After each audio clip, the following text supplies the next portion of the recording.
Dan in real life, and apparently Dan's real life is pretty shitty, actually. He's definitely kind of down, kind of morose.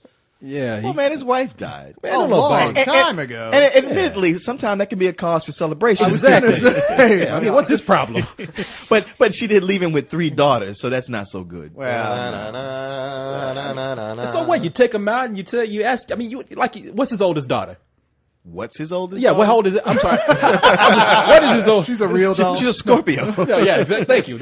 No, how old is his oldest daughter? What? I don't know. It It's was like 14, I think they 14 said. or 15. Yeah. No, his oldest daughter is 17, and 17 is legal in Texas. That's when you ask, baby, you got some friends you can show me to?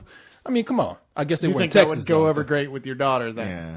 This Don't is ever why you don't- procreate. Yeah, this please. is why you don't have a family. What? see. And y'all are people who have sex with real dolls. Y'all gonna get on my case about this. At least, We're not procreating. I'm seriously going to kick you in the nuts when this is over with. Just My to make real sure. doll gets pregnant, I'm going to be a little confused. you don't have to. I wear condoms. But Yeah, those are known to work. I'm kidding. I'm sitting with several examples that they don't. no, Hey, oh. a real doll is just an extended condom when you think about it.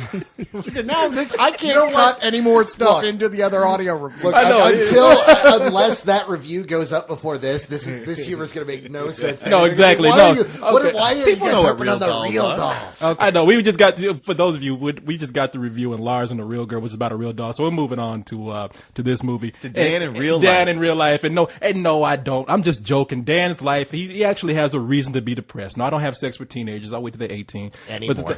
Yeah, exactly. But No, when he's in Thailand. No. I'm joking around. Now, are you kids out there? Your Uncle Corey's just kidding. No, the thing is, Dan.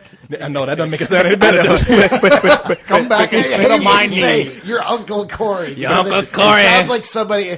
My Uncle Corey touched me. And by the way, kids, I have some candy for you if you want. So you can reach me. What? It's Halloween. Yeah, exactly. Come on. Uncle Corey's got a Tootsie Roll for you. Hey. No. Okay, That so bag had a hole in it. Oh, Okay, no. hey, okay. So Dan Dan in real life. in real life. Which, Now, which stars? which stars? Steve What's the Carell. boy's Steve name? Carell. I can never remember these people's names. Steve Carell. Steve Carell. Now, in this movie, he plays a colonist, sort of like a Dear Abby guy, except he is a guy, and Yeah, kind of a Dave Barry. So. yeah, exactly.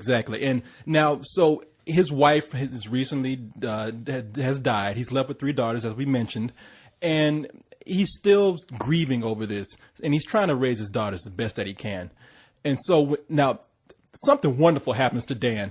He goes to like a holiday family reunion, right? Yeah, it's a family retreat that they always go to. Exactly. In and of And- itself is not wonderful. It's If one of anyone's these ever things- been to one, you know. Well, it's clearly one of these things that like only white people do, because it's one of these families that get together and they say like, hey, instead of like play spades or drink, they say, hey, let's have a talent show. And they get dressed up in costume, even the Yeah. Hey, we'll touch on that a little bit. But so Dan is at a bookstore.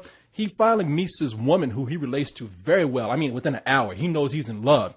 And Yeah, they spend the whole afternoon just talking. Mostly it's him talking, just running his mouth. They're But like, she's listening. yeah, she's listening. No. They clearly have like some chemistry. Yeah, no, they got something going on. And the girl is played by Juliette Binoche. Julia Binoche, who is actually a very great actress. I Yeah. love her, man. But so they act like, hey, maybe this is fate. We're gonna see each other again, and they do at the family retreat when he finds out that his brother, Julia Binoche, is his.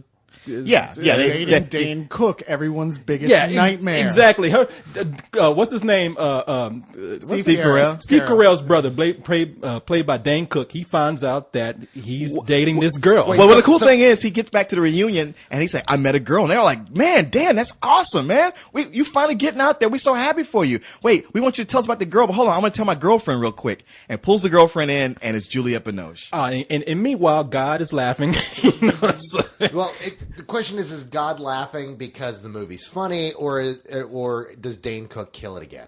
Because you guys are saying Dane Cook's in this, and I'm counting all the movies I've seen with Dane Cook, and I haven't found any good ones yet. Here's the Mr. thing. Brooks Here's the was thing. not one of the good ones. Here's the thing. This is good casting for Dane Cook. It because this movie is made for the same people who like movies like Little Miss Sunshine, like that crowd, like the sort of liberal intellectual crowd that wants a charming little comedy that'll make you think too. And you see Dane Cook, and your immediate instinct is to, metaphorically punch him in the face. You just went, why is he here? Why is he here? It's I hate true, that man. guy. I mean, and he is a shallow jerk in this movie. Man, we go into the theater and we don't even know nothing about Dane Cook. They just say Dane Cook's in this movie. Like, what's that fucking asshole doing here? Fuck Dane Cook. I mean, like Dane Cook ain't done nothing to nobody. Well, it is one of those You didn't things. have to sit through Good Luck Chuck. I don't want to hear about him never doing anything to anybody. Okay, I got scars. Hey, did you see Employee of the Month? Yeah, right? No. No, see, what has Dane Cook done to you? You have no idea. Nothing. What has Dane Cook done to us? Yeah. Okay. Well, it's one of these things where, like, if you meet the perfect girl, you want to have your way clear, you want to get with her. It's bad enough for her to have a boyfriend, but if her boyfriend is somebody like Dane Cook, I mean, it's like she's dating a guy, like a 45-year-old guy with a ponytail. You just feel like, oh, come on. That's like God and Nietzsche are insulting you simultaneously. Like, But I think Dane Cook is probably the least of this movie's problems. I mean, because Sure. Look, I'm gonna tell you something, and I don't know why, but for some reason I hated Dan in Did you real really? life. Yes, I did. I hated I hated the character Dan. I thought it was played well by Steve Carell. I think Steve Carell's funny, but Dan was getting on my goddamn nerves. He was being annoying and he was being stalkerish, and it was hard for me to get behind him because it was just kind of like, dude, you know what? I want you to be happy, but at the same time, yeah, you had a great chemistry afternoon. It's just an afternoon. You got to let it go. Exactly. At some point, you got to grow up and accept that, like, yeah, this sucks, but I got to move on with it. Well, this is movie stuff. See, this is where you fall in love with somebody in one day in movie. Right. It's movie fate. Movie fate tells you that there's nobody else for you. So if you can't get this girl, then what? You go off and crawl off and die? It's like, no, you act like an adult. You say, oh, my brother, I admit I met her. We flirted a little bit. Maybe, I'm sorry. Hey, good for you. The thing to do would have been to just like tell everybody what happened. Like what a funny, ironic joke this exactly. was. But you don't do that. Except you have to remember, not much time has passed between the time when he first finds this out and the point when things go to where they are like real life, where he goes, okay, well, here's this other girl who I think actually likes me. I want to move on. And guess who starts getting jealous? Right. Well, that's women. But see, that's what wins me over. Is the thing is, it's clear from every angle here, they are meant to be together. She even knows it too. She's fighting as much as he does. See, the movie itself believes in true love. And that's one of the charms that makes this movie really work for me. Okay. Yeah, it's a fantasy, but it really believes in true love, and it goes with that premise. Like sometimes you just meet that person and you just know, and it really did work for me. It convinces you. At first, I felt the same way you guys did about Carell. There's like, Jesus, dude, stop being a whiny little emo bitch and get over it. Like, move on. But really, it sold me on it because he